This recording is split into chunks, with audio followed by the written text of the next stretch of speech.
Bonjour, bienvenue dans le pays de la Bible. Vous êtes dans l'émission Israël plus proche de vous. Préparez-vous aujourd'hui à être immergé dans les évangiles.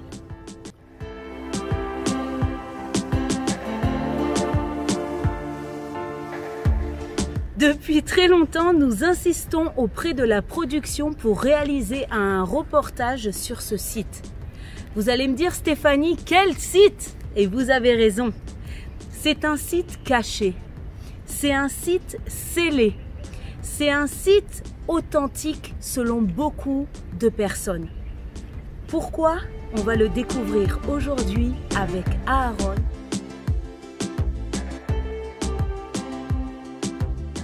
Avant de comprendre pourquoi c'est cadenassé, grillagé, etc., il faudrait comprendre qu'est-ce qu'on a exactement, qu'est-ce qui s'est passé ici, à cet endroit, comment ça a été découvert. Alors si tu veux, je peux t'expliquer un peu la petite histoire. C'est un peu long, je vais essayer de tout faire ça en quelques mots. Moine grec orthodoxe qui vient ici entre 1948 jusqu'en 1967, pendant 19 ans. Ici d'ailleurs ça appartient à l'église orthodoxe grecque. Alors ce moine très âgé, hein, il a plus de 90 ans, il vient par ici, il fait son jardin, il commence à creuser, il trouve toutes sortes d'artefacts et d'objets archéologiques. Et il commence à creuser, en fait ici, d'accord, mais il n'y avait pas ce grillage à l'époque, il n'y avait pas cette armature en béton. Et il commence à trouver un mikvé, ce qui ressemble à un mikvé juif. Un mikvé, c'est un bain rituel juif. Un bain de purification. De purification, voilà, un bain de purification, donc une espèce de piscine avec des marches qui descendent. Donc ça, c'est daté du 1er siècle. Et il continue à creuser, il découvre des galeries tout en bas de la fosse, enfin du bain rituel. Il trouve une sorte de galerie, pas profonde évidemment, mais quelques mètres quand même de profondeur, qui passe en horizontal, qui continue en horizontal du coup. Et il trouve là-bas des objets très intéressants, notamment des morceaux en poterie brisés, mais avec des symboles, etc. Et aussi des objets en pierre. Donc ça, c'était vraiment la découverte. Maintenant, il contacte, il collecte tous ces objets-là. Il fait une sorte de petite collection de plusieurs dizaines d'objets, si pas plus de 100 objets, si j'ai bon souvenir. Il contacte un monsieur qu'il connaît presque par hasard, et puis il lui promet de lui confier 8 objets de sa collection de ce qu'il a découvert en cadeau, ici. de ce qu'il a découvert ici. Voilà, donc il arrive à lui donner ces objets-là, heureusement. Et pourquoi je dis heureusement? Parce que quelques jours après, il va décéder. Wow. Et notre ami va revenir ici pour l'interviewer davantage, pour recevoir le reste de la collection qu'il lui avait promis. Quels vestiges ont été trouvés ici et peut-on les dater? Voilà, alors c'est vraiment la question qui se pose. Maintenant, qu'est-ce que c'est ces objets? Tu as raison de poser cette question. C'est pas quelque chose d'anodin, donc il faut vraiment expliquer de quoi il s'agit. D'abord, un mikvé, d'accord, un bain rituel, on vient de le dire, d'accord, mais celui-ci daté du 1er siècle après Jésus-Christ, donc vraiment c'est contemporain de l'époque de Jésus, hein. Okay. Donc même de l'église, la première église, hein, des apôtres, etc.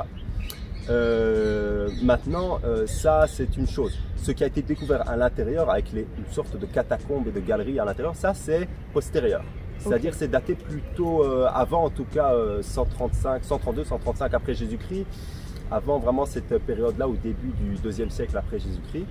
Et donc ce sont des objets datés du fin 1er, en tout cas 2e siècle après Jésus-Christ. Et sur ces objets, toutes sortes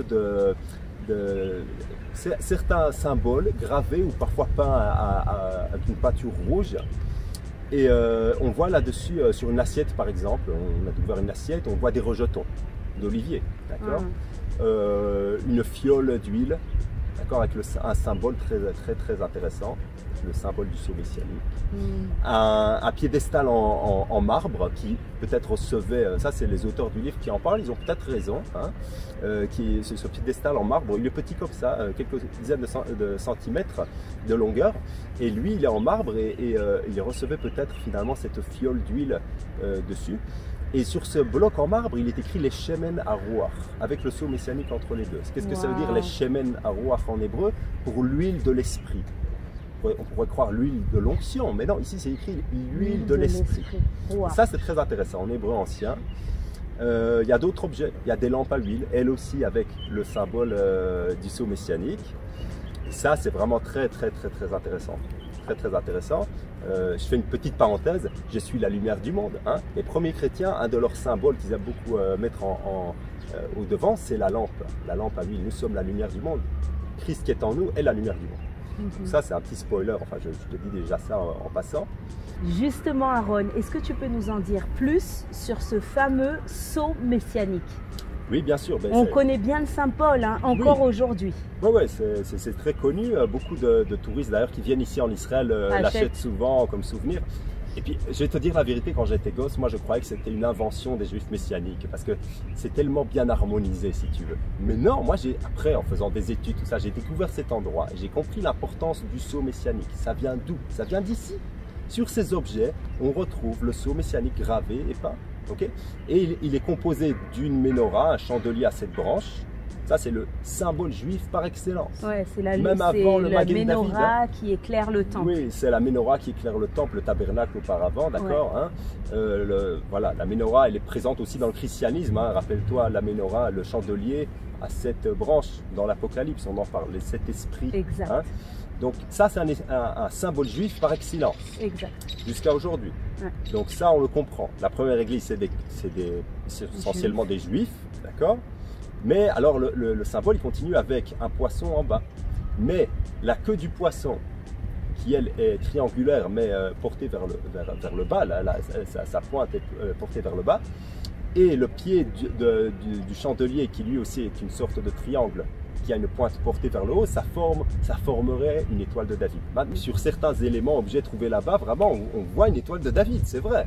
Mais sur d'autres, vraiment, l'étoile de David, on a un peu du mal à l'identifier sur le dessin. C'est comme si ça avait été fait exprès, ça avait été fait par hasard, pas pour... Tu veux dire que le sceau est composé à la base de la menorah. De la menorah, le chandelier. Ok, et en bas du poisson. Le poisson. Et que pour toi, en fait, c'est une continuité. Voilà. Et le commencement de l'un et de l'autre. Voilà, mon avis personnel, c'est que l'étoile de David, si tu veux, là-bas, elle est composée de la queue du poisson et du pied du chandelier, et ça donnerait l'illusion d'une étoile de David. D'accord. Parce que sur certains objets, tu vois bien que, styliquement parlant, ce n'est pas représenté comme une étoile de David, c'est une combinaison des deux. Ah, sur les premiers sceaux messianiques. À mon avis, c'est un hasard. Aujourd'hui, c'est vraiment clair. Enfin, quand on achète un sceau, il y a vraiment une étoile de David au milieu. Voilà, quand on l'achète aujourd'hui, il y a vraiment une étoile de David au milieu. Sur certains objets, là-bas, on dirait vraiment une étoile de David, c'est vrai. D'accord. Donc maintenant, chacun a son interprétation. Maintenant, le problème avec l'étoile de David, c'est que beaucoup de chercheurs aujourd'hui disent que c'est un symbole qui est devenu juif seulement au Moyen-Âge.